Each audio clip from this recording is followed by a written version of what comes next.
انسان کو جب اللہ تعالیٰ رزق اور آسائش دیتا ہے تو اصل امتحان یہ نہیں ہوتا کہ وہ دولت کتنی کماتا ہے، بلکہ اصل آزمائش یہ ہوتی ہے کہ وہ دولت کو کس طرح خرچ کرتا ہے۔ اگر دولت کے ساتھ شکر اور رحم دلی ہو تو وہ باعث نجات بنتی ہے، اور اگر دولت کے ساتھ لالچ اور ظلم شامل ہو جائے تو یہی دولت انسان کی بربادی اور ذلت کا سبب بن جاتی ہے۔ یہ کہانی ایک ایسے ہی تاجر کی ہے جس نے اپنی ساری زندگی دولت کے انبار لگانے میں لگا دی، لیکن آخر میں وہی دولت اس کی تباہی کا ذریعہ بنی۔ صدیوں پرانا ایک شہر تھا جسے لوگ روشنیوں کا شہر کہتے تھے۔ وہاں کے بازاروں کی رونق دور دور تک مشہور تھی۔ دن کے وقت وہاں گہما گہمی رہتی اور رات کو چراغاں ایسا ہوتا جیسے ستارے زمین پر اتر آئے ہوں۔ اسی شہر میں ایک تاجر رہتا تھا جس کا نام کریم الدین تھا۔ ابتدا میں وہ ایک عام سا دکاندار تھا، ایک چھوٹی سی دکان پر کپڑا بیچا کرتا، لیکن محنتی تھا اور ساتھ ساتھ نرم دل بھی۔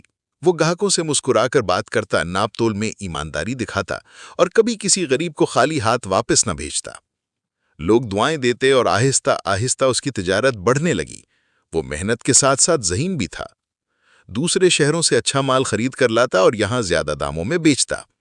دن گزرتے گئے اور اس کی چھوٹی دکان ایک بڑی دکان میں بدل گئی، پھر وہ دکان ایک گودام میں اور گودام قافلوں میں بدل گئے۔ کریم الدین کی دولت بڑھتی گئی اور شہر میں اس کا نام ہونے لگا۔ لوگ اسے عزت دیتے، بڑے بڑے تاجر اس کے ساتھ شراکت کرنا چاہتے۔ اس کا گھر محل کی طرح سج گیا، ہر کمرے میں قیمتی سامان، ہر دیوار پر قالین اور پردے، اور نوکر چاکر ہر وقت خدمت میں حاضر۔ شہر کے لوگ اکثر کہا کرتے، کریم الدین کی مثال دیکھو، محنت اور ایمانداری سے کس طرح اللہ نے اسے نوازا ہے۔ لیکن جیسے جیسے دولت بڑھتی گئی ویسے ویسے اس کے دل میں لالچ کا بیج جڑ پکڑنے لگا۔ ایک دن ایک غریب کسان دکان پر آیا۔ اس کے ہاتھ میں چند سکے تھے اور وہ کہنے لگا، بیٹی کی شادی ہے، ذرا سا کپڑا دے دو تاکہ اس کے لیے دوپٹہ بن جائے۔ کریم الدین نے سکوں کو دیکھا اور دل میں سوچا، یہ چند سکے میرے خزانے میں کچھ نہیں بڑھائیں گے، لیکن کیوں نہ اسے ناقص کپڑا دے دوں۔ اس نے نیچے سے ایک خراب کپڑا نکالا، اوپر سے صاف لپیٹ کر کسان کو دے دیا۔ کسان خوشی خوشی دعائیں دیتا ہوا چلا گیا۔ یہ پہلا موقع تھا جب کریم الدین نے دھوکہ دیا۔ اس دن سے اس کے دل میں یہ خیال جڑ پکڑ گیا کہ دھوکہ بھی ایک تجارت ہے۔ اب وہ اکثر ناپ تول میں کمی کرنے لگا، کم معیار کا مال زیادہ داموں میں بیچنے لگا۔ جو گاہک کم علم ہوتے ان سے زیادہ پیسے اینٹھ لیتا، لیکن دلچسپ بات یہ تھی کہ اس کا مال بک بھی جاتا اور نفع دن دگنا بڑھتا۔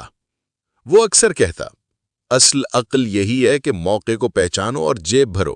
ایمانداری سے پیٹ تو بھر سکتا ہے لیکن خزانہ نہیں۔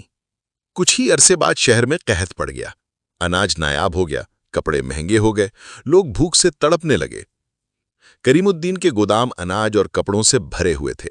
لوگ اس کے دروازے پر آ کر گڑ گڑاتے، تاجر صاحب خدا کے لیے دام کم کر دو تاکہ ہم اپنے بچوں کو کچھ کھلا سکیں۔ لیکن وہ کہکا لگا کر جواب دیتا، بازار کے دام یہی ہیں، جسے خریدنا ہے خریدے ورنہ بھوکا مرے۔ لوگ دل ہی دل میں بد دعائیں دینے لگے۔ انہی دنوں اس کا اکلوتا بیٹا حسن شدید بیمار ہو گیا۔ شہر کے طبیب ناکام رہے۔ پڑوسن نے کہا، یہ غریبوں کی بد دعائیں ہیں، دولت سب کچھ نہیں بچا سکتی۔ لیکن کریم غرور سے بولا، خاموش رہو، میرے پاس دولت ہے، میں بیٹے کو بچا لوں گا۔ لیکن بیٹا دن بدن کمزور ہوتا گیا اور آخرکار دنیا سے رخصت ہو گیا۔ بیٹے کے مرنے کے بعد ایک رات کریم نے خواب دیکھا۔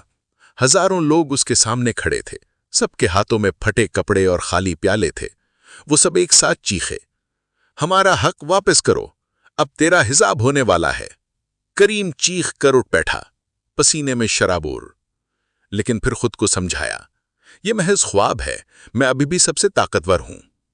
وقت گزرا، قاتلوں پر ڈاکو حملے کرنے لگے، مال لوٹ لیا جاتا، کچھ قافلے طوفانوں میں برباد ہو گئے، جو مال بچتا وہ خراب نکلتا۔ گاہک بھاگنے لگے اور اس کے حصے میں صرف خسارہ آنے لگا۔ نوکر بھی چھوڑ کر جانے لگے، شراکت دار پیٹھ پھیر گئے۔ جس محل میں قہقہے گونجتے تھے وہاں اب سناٹا چھا گیا۔ نوکر کم ہوتے گئے، سامان بکنے لگا۔ بیوی نے کہا، کریم توبہ کر لو، اللہ کے بندوں پر رحم کرو، شاید اللہ رحم کرے۔ لیکن وہ غرور میں بولا، میں دوبارہ کما لوں گا، دولت میرے ہاتھ کی مٹی ہے۔ کچھ ہی عرصے میں وہی دولت مند تاجر قرضداروں کے ہاتھوں جائیداد بیچنے پر مجبور ہو گیا۔ دکانیں چھن گئیں، گودام لٹ گئے۔